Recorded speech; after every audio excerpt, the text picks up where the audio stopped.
Crafter, along with Lorraine and Kathy, here for another fun-filled episode of Ask a Crafter. And actually, we have some questions for you guys. Hope you don't mind. My question is, does anyone know what blades replace the creative memory cutters? I've been doing some looking online, and I was looking at an older Ask a Crafter just from a couple weeks ago, and the Tonic Studios cutters and the X Cut by Do Crafts were recommended. Has anyone tried that to know if they're really compatible? My blades are starting to go dull and I don't know what to do. The actual blades are going for like $85. And I went to the Creative Memories website, how it's like now that Anna and Zoe or whatever, and it's just saying coming soon, we're reopening, we're doing this, we're doing that, but it doesn't say if they're gonna offer any of the blades. It says they're gonna offer like the albums. They're going back to a lot of the products. Are they? The new you know? company. Do you know? Yeah. Oh, okay. Yeah, How do you have the in? How do you know? Creative Memories. She didn't go on with the Anna and Zoe, but she was, and now they're coming back because Anna and Zoe went under, and yeah, the new one's coming back, and they're bringing a lot of the products back. Well, hopefully the blades. I hope they bring back the blades. Yeah. Or maybe not, and they'll just sell them secretly for $85 online. Seriously, yeah, but you know at that price, you know, if you're going to do that, you might as well just invest in a whole new system. Right. Because I was looking at that X Cut by Do Crafts, and they have squares, ovals, and circles, and a cutter. It's $22 on Amazon, free shipping. Is that the one? Do they have that at Staples? Is that the? No, that's Exacto. Okay. I don't know. Do Crafts, I think that's a British company, but it was right on the Amazon, and it looked very similar, like it's on the rails. Their blades are more expensive. They're like $8 a piece, but they're not $85 or $30. Good lord. But I wonder what kind of longevity they have. I have no idea. Had the Creative Memories ones for so long. Yes, and that's the thing. I've had mine for years, and they haven't gone dull, and I would love to keep, getting those blades. So if anybody knows, please let us know in the comments if you tried either of those cutting systems, and if we can use the blades on our old Creative Memories cutters. That would be great to know either way. Even if it doesn't work, I'd like to know either way. And Kathy had a question. No, go ahead. No, ask them. They'll know. I need a new washer and dryer. I had a GE for like 26 years, regular old agitator, and I know it's not going to last for 26 years now. I'm figuring hopefully 10 years if I'm lucky, and probably more like 5 or 6.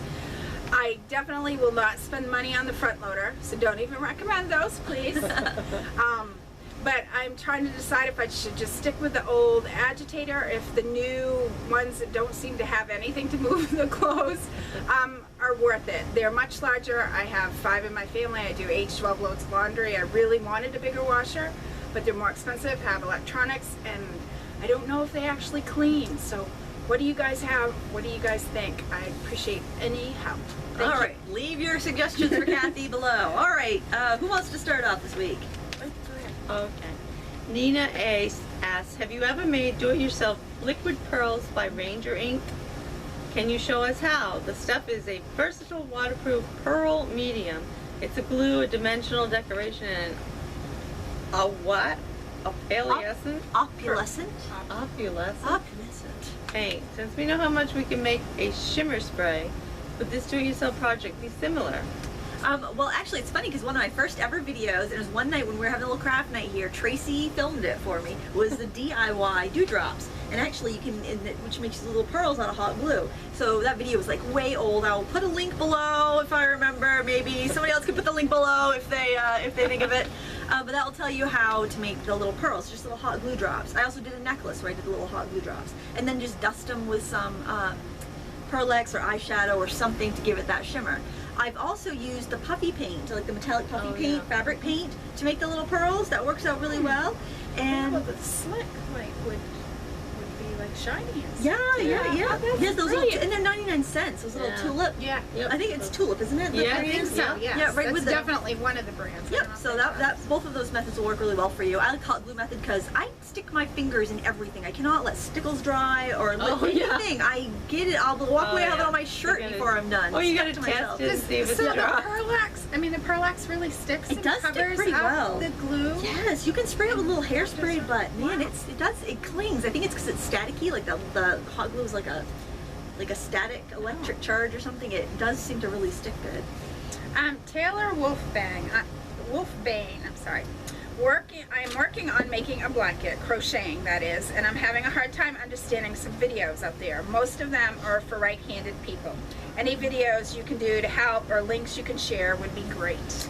I recommend the Crochet Crowd YouTube channel. It's I think it's the official Red Heart channel, but it's actually, there's a male crocheter, Mikey. He is awesome, and he usually does a right-handed and a left-handed video. Wow. I learned how to He does both? Yes. Wow, that's I impressive. think he does because he does. Ambidextrous crocheting. I Yeah, can't he's even this imagine. Canadian guy. He's great, and I've watched several of his videos. I found it very. I made some boot cuffs, and I followed right along. It was the diagonal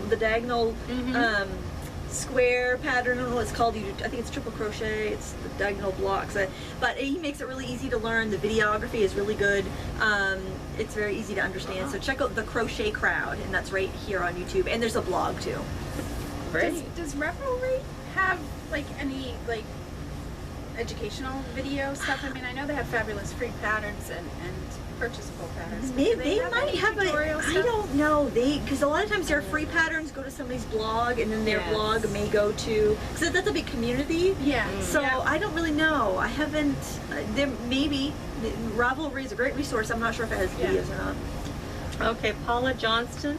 I'm considering purchasing some alcohol markers. The price of Copics is a little overwhelming.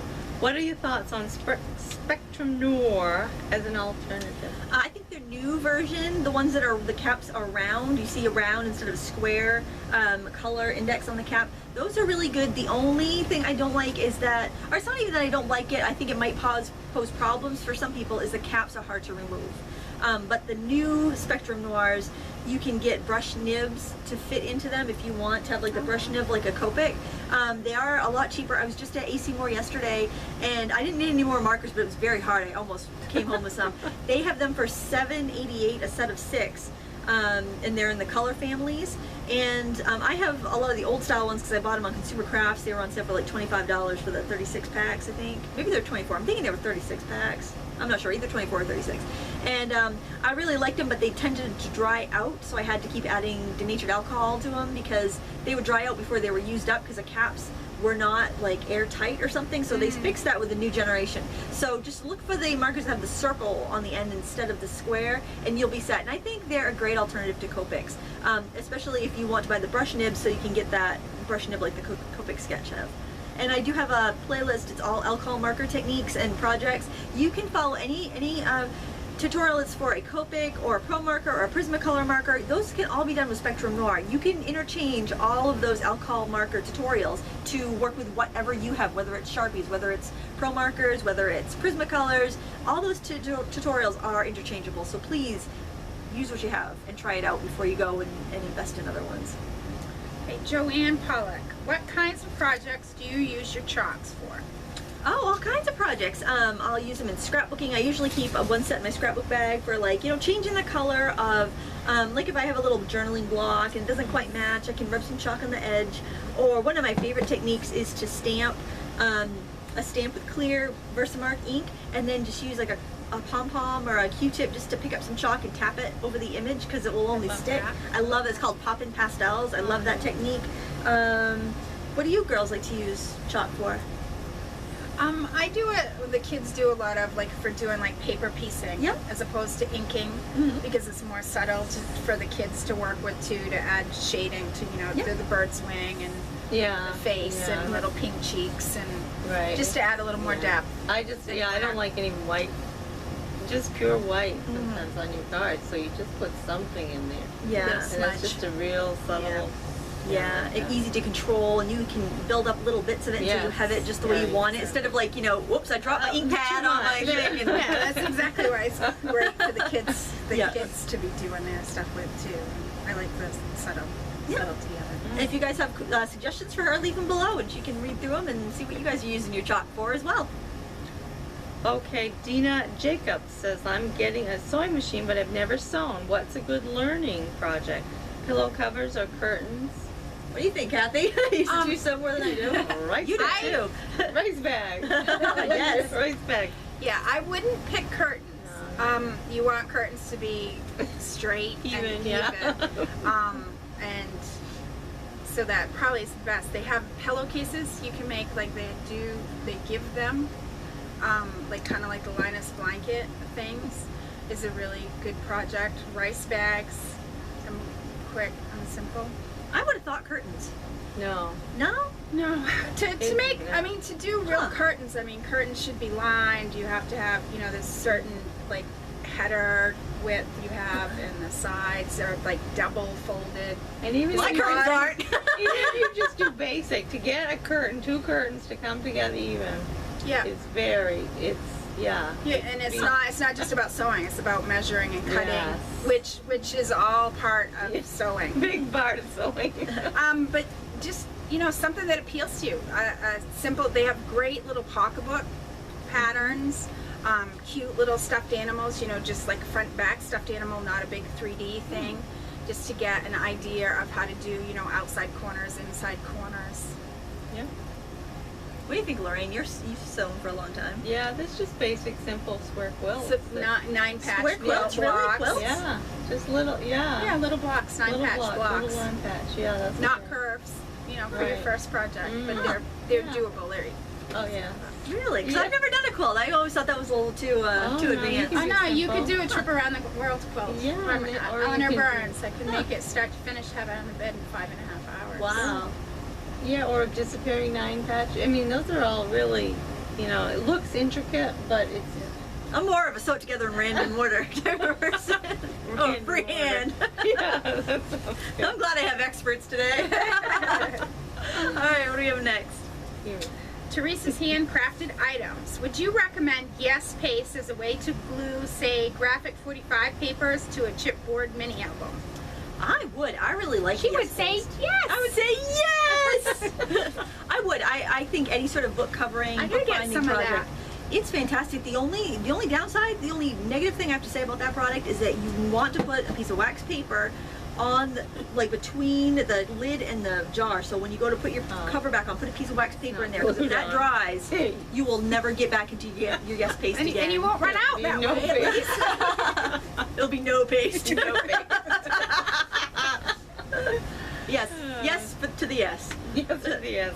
Okay, Joy asks, my question is about mounting a watercolor painting that has buckled or not done on watercolor paper, like an art journal page that you like so much you want to mount it and frame it.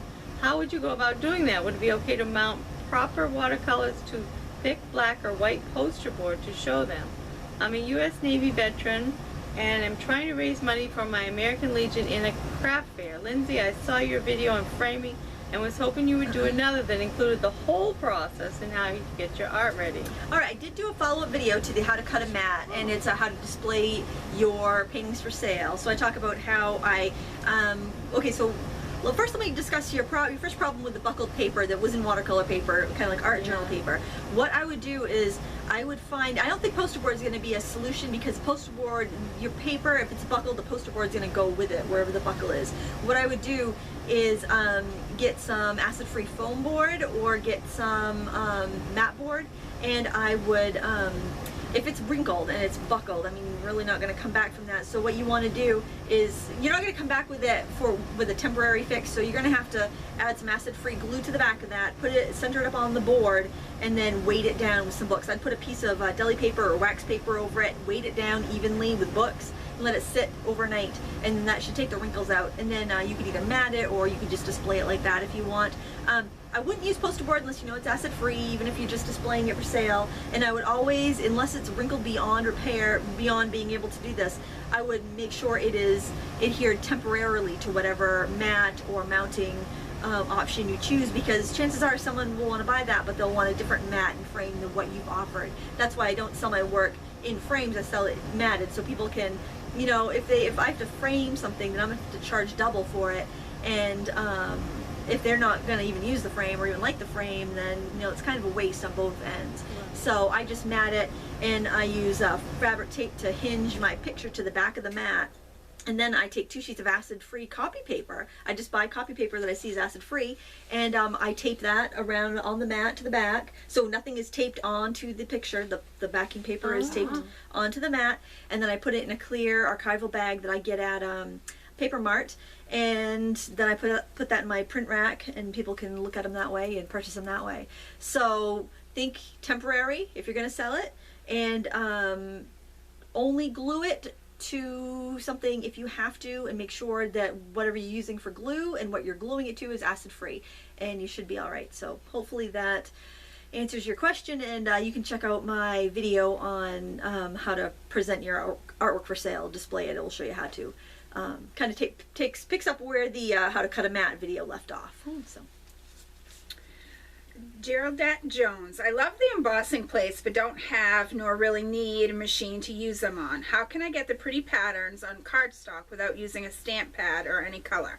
I want it to look natural. I get asked this question quite a bit too. I have a video on how to emboss without a machine. If you're using the Fiskars plates, so they're like a hard plate and they have indents over it, like a design debossed into it, you put your paper on top and then rub it. You want it face down onto the plate, and then you want to rub the back with a sheet of wax paper, and then use a stylus or a bone folder or something that's rounded on the end. It could be a dried out old pen, and you want to scribble over the back, and that's going to push the paper into all those indents, and then when you lift it up, you'll have that beautiful image. That's how we did it before we had embossing machines. You can also do that with stencils. Brass stencils are really good for that. You can buy inexpensive tools called styluses or embossing tools for a couple dollars at the craft store that will work even better than a dried out pen or bone folder. The styluses work better than a bone folder, but you can use either, and that way you'll get the look without having to get the machine. The only downside is the back side of your paper is going to look kind of scratchy. The back side is not going to be, you'll have to layer it on something because it's not going to be displayable,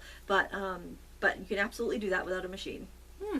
I have also, when I had to get the edge done and it wouldn't fit back in the machine because of how I had to turn the paper or whatever, if you have a good heavy rolling pin, the emboss in folders, it's not going to be a deep emboss, but you can still get the design by just rolling over it with a rolling pin and some elbow grease. Yep, and if you have really stubborn paper, you can spritz it with water, and that will help dampen it because it will stretch. Yep.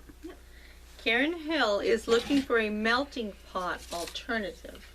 I've used like a clean tuna can. Just wash out a little tuna can and put it on top of a coffee mug warmer, and that's usually hot enough to melt a lot of things. And that's, coffee mug warmer. You can find those for $1 at the thrift store, or you might have one that you've been given as a gift. Or you can use like a hot glue pot, which is usually like around $10, and you can melt your stuff right in that. I still think I would put a little tin or something in there so you wouldn't have to wipe that out every time. But it beats $40 for a melt pot. Yeah.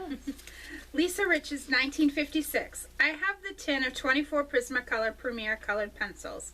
Is there another set that has other colors to add to these, or do I have to buy individual pencils to get different colors? The way the Prismacolor line is set up, like your set of 12 will have 12 colors, and the set of 24 will have those 12 colors from the set of 12 plus 12 more. So then the set of 36 has those 24 colors plus. So each set contains the colors from the previous set, unless you're getting like a special edition set. So if you have the set of 24, you're probably gonna, if you don't want duplicates, you're going to have to buy them individually. So what you ought to do is consider the cost of buying the colors you want individually and buying the entire set, and that way you can decide whether you want to, whether you think you're going to want all those colors. You're better off to save up until you have that amount of money, because you'll pay less per pencil. Now the other thing though I want to warn you is that the Prismacolor pencils are now being made in Mexico, and their quality standards have dropped, so sometimes their leads are not centered and you can't tell if you're buying by a set. But if you go to the store and you buy a pencil, you can look at it, make sure that lead's right in the middle, and sharpen it when you get home. Make sure that your lead doesn't fall out, so you'll know that it hasn't been dropped or anything. Yeah. So you have a little bit more control when you're buying it individually.